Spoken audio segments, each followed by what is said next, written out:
Il gonfalone del Veneto ha sventolato sulla facciata di Palazzo Balbi per accogliere il ministro agli affari regionali Erika Stefani in città per incontrare il presidente Zaia a un anno dal referendum per l'autonomia che lo scorso 22 ottobre ha portato alle urne 2.400.000 veneti. E questo anno l'abbiamo utilizzato, fra l'altro con un governo abbastanza sul vacante, l'abbiamo organizzato per redigere il progetto. Oggi il contratto è pronto dal 2 ottobre e quindi l'attesa per noi inizia dal 2 ottobre, ce l'ha sul tavolo il Presidente del Consiglio, è un bel contratto perché parla di 23 materie ed è solido per un'autonomia vera.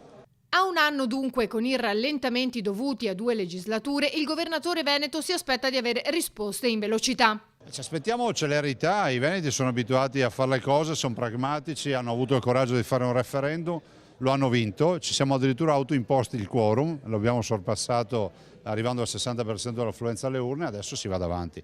Del resto questo cambiamento epocale non riguarderà solo il Veneto ma riguarda l'Italia intera perché tutte le comunità dovranno avere la loro autonomia. Il ministro Stefani ha definito quest'anniversario di un'importanza storica.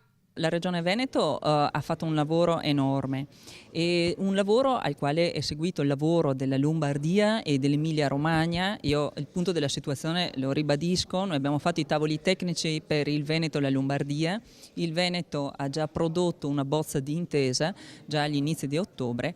Oggi ho ricevuto proprio così durante la conferenza stampa la bozza dell'intesa che ha redatto la Regione Lombardia. I tavoli tecnici per l'Emilia Romagna sono già cominciati.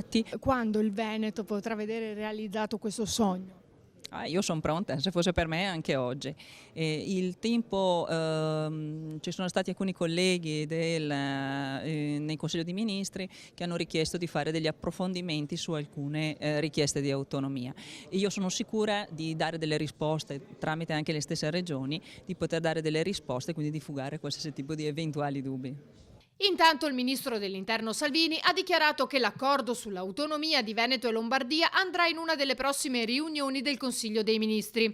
Ho sentito Luca Zaia questa mattina e sentirò Attilio Fontana, ha detto. Conto che arrivi in uno dei prossimi consigli il provvedimento attuativo sull'autonomia del Veneto, della Lombardia sicuramente e mi auguro anche dell'Emilia Romagna.